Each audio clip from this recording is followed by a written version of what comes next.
Hey everybody. So today we're going to talk a little bit about actions in Kluster.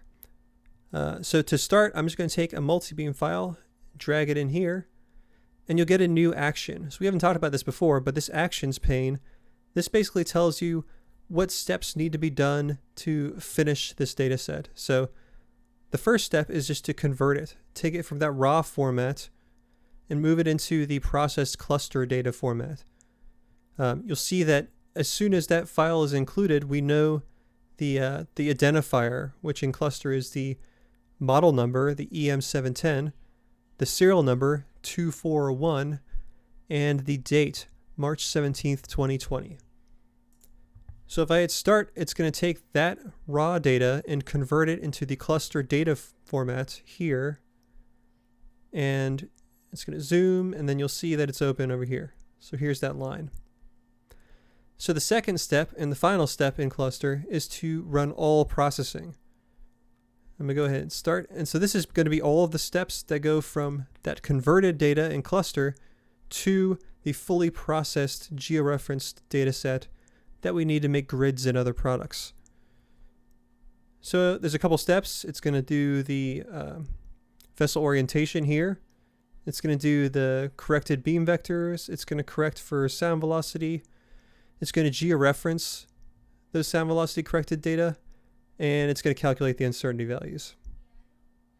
Okay, and so then we're finished, and there's no more actions. But there's still some other stuff we can do. So let's say you finish your project, and at the end you have more profiles that you want to include to maybe re-sound velocity correct your data set. For instance, this one right here. So let's take this SVP file and drag it over here. So now we have another action that you might not have seen before, and that's to import the sound velocity data into this converted data set. So we'll hit start, and it's going to say that it's imported 2 new casts. Okay, so one thing you can do is you can look at the attributes, and you'll see attributes and profile. So profile is the data, attributes is the attributes. You'll see there's a source, and it's coming from this file. So you put these together and you get the profile, basically, for this timestamp. But one thing that's interesting is after we imported it, there's no more actions.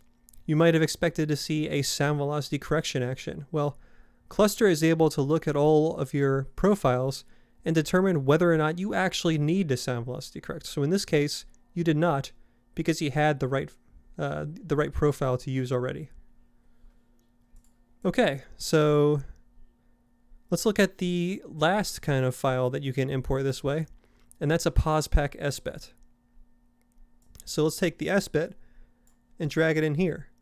And you'll see there's no action. So here in unmatched files, if I mouse over it, it's going to tell me that it must have both the error and the log file. Okay, so I happen to have the error file here, so I'll take this guy, I'll drag it in. And now it's saying, okay, I have an error file, but log file is none. So when you export an ESPet, you get this log file. So if I drag that in here, now we have an action. And the reason you have to go through all of this is because the ESPets don't have the metadata you need to figure out which data set they actually go to. They're just sort of blocks of data. So you need that export file. If you don't happen to have that, you can actually go and import process navigation and use this dialog instead. And this allows you to import without the log. You can just manually set that metadata. Okay, so we have this navigation. We're going to import it. And now we have an ESPet in our converted data set. And we also have this new action. And it's going to start with georeferencing. So if I mouse over, it tells me that it's not going to do orientation or beam vectors or sound velocity. It's just going to start at georeferencing, because that's the point where a new ESPet actually matters. So we'll hit start here. And there we go. So now we have a processed ESPet in our data set. So what else? Well, you can go over here into, I almost forgot it myself, set project settings.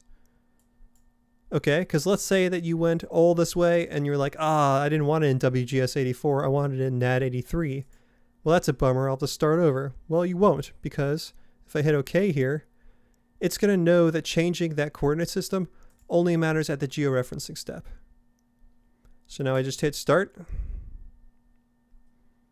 You'll see the translated EPSG right here that lets you know that we're in the NAD83. And I click on it.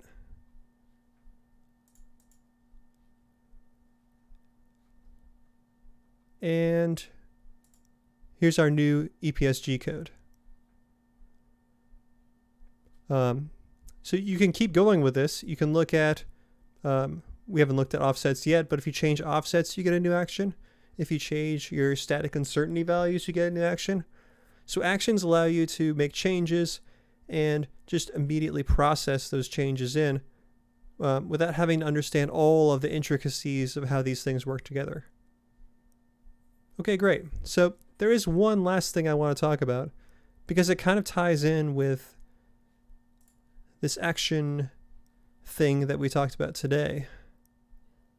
And let me just pull up this folder. Okay, so let's say you've got a folder of data, and that data is all kinds of stuff. It's got PDF files and images and things that you wouldn't really want to bring into Kluster, but you don't want to go through and figure out what you want to include. You want to just have Kluster figure it out. So Kluster can do that here with this monitor tab. So if I browse and I point it at this folder, patch test, and I include subdirectories and I hit start, what's going to happen is it's going to sift through that whole folder and only find the things that we care about. So here it found all of these multi-beam lines that belong to this 2040. It found all of these multi-beam lines that belong to this 710, and they weren't in any sort of order. They weren't labeled or anything. Kluster just is able to read each file and figure out where it goes. And in fact, we have other data sets here as well, all these ESPets and error files and SVP files, and these are all ready to go. So you can throw any folder at Kluster and it's going to figure out what to process and when to process it. And in fact, now that we have this monitor session going, as new data arrives in this folder, it's going to show up here if it's relevant.